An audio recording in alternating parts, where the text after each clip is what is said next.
Hi, I'm Rene Bastarache with the American School of Hypnosis, and in this video, I'm going to show you how to hypnotize someone with your eyes. So by the end of this video, not only will you know how to do it, but I'm going to have a little challenge for you. So let's get going.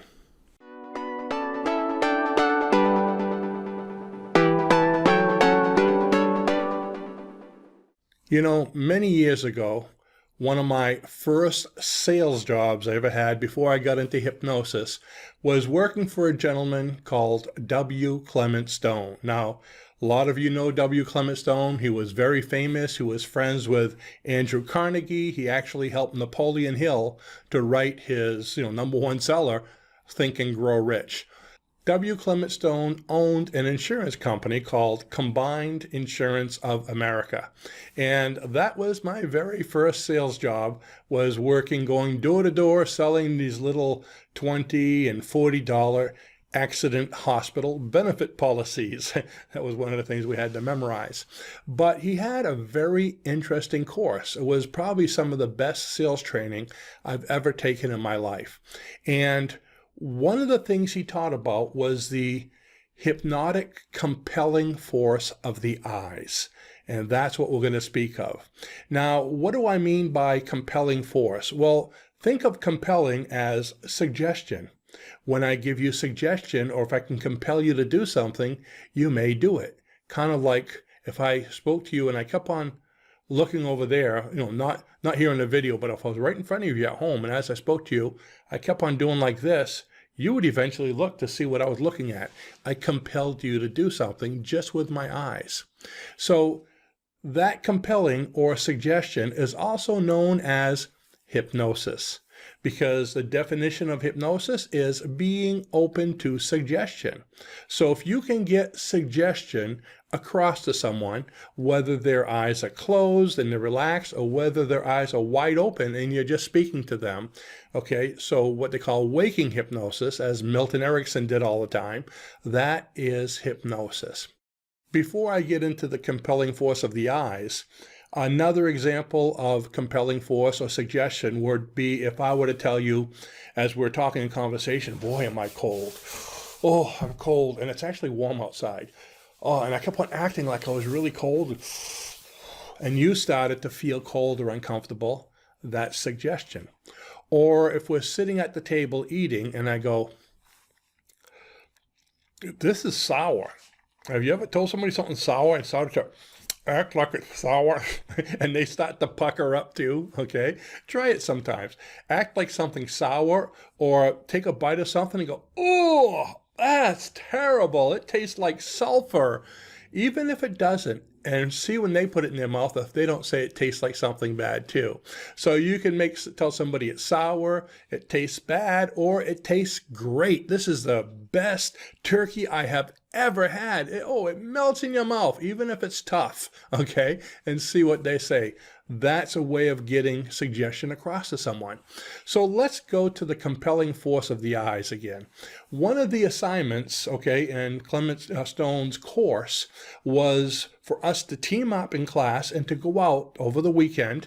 We were actually in Boston, so we needed to go out into the public and to do several things to the public to compel them to do something differently, to compel them to do kind of what we wanted. Now, again, keep it nice, okay? Just a slight compelling, not getting them to do anything bad.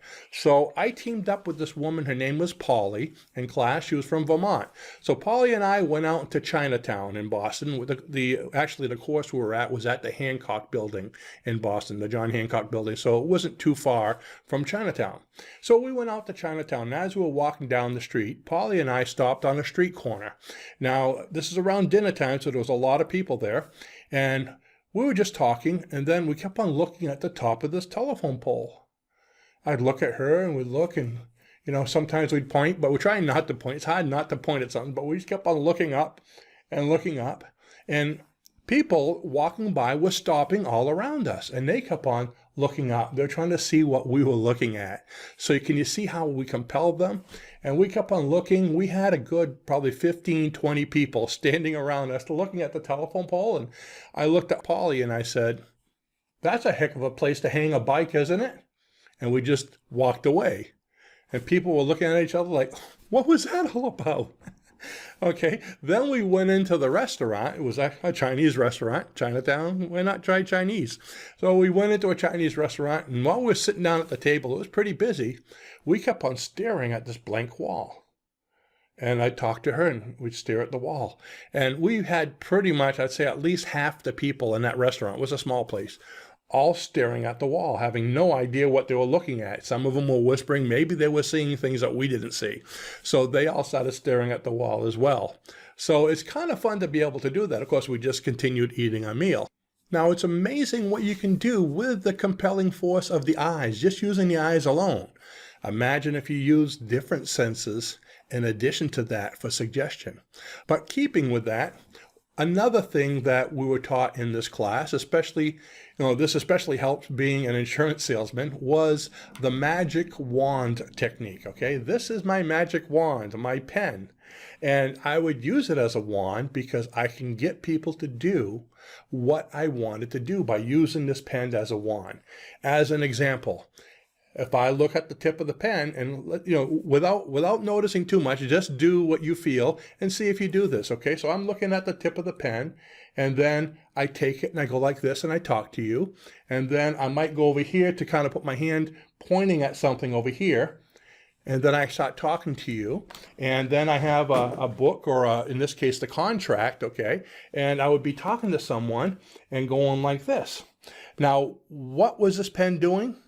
When I go like this, tell me if you weren't looking at my eyes.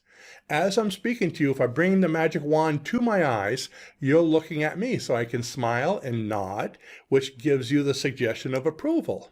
And now if I want you to look at the contract and not me, I would take the pen and I would start scrolling on the lines of what I wanted you to look at. And over here, you get this benefit and this benefit. Oops, I'm coming to something I don't want you to see. And I go like this. And isn't that great? You really want that, don't you? Now, if I wanted you to look at another sales aid or something on the wall, a picture, I would go like this. And you're following the pen no matter where it's going. From the paper to my eyes to the wall to up there. See, that's a heck of a place to hang a bike, okay? So we call that the magic wand.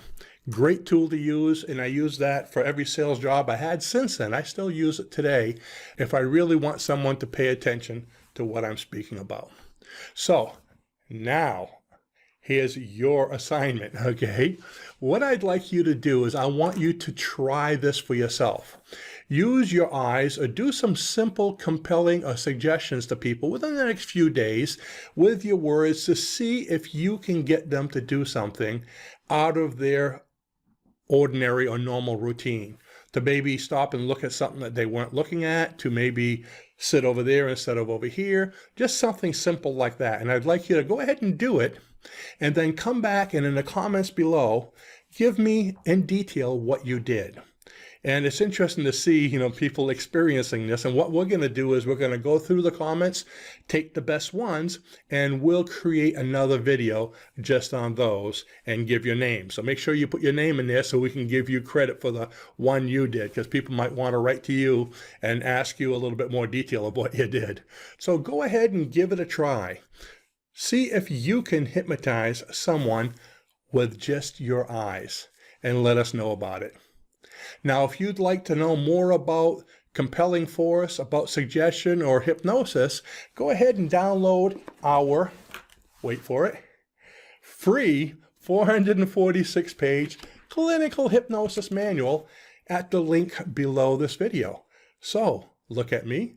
Download it now. Too bad I don't have little spinning eyes right now. That would be great, okay? So you can get this book free. It's our gift to you. Thanks for watching, and have a great day. Bye-bye.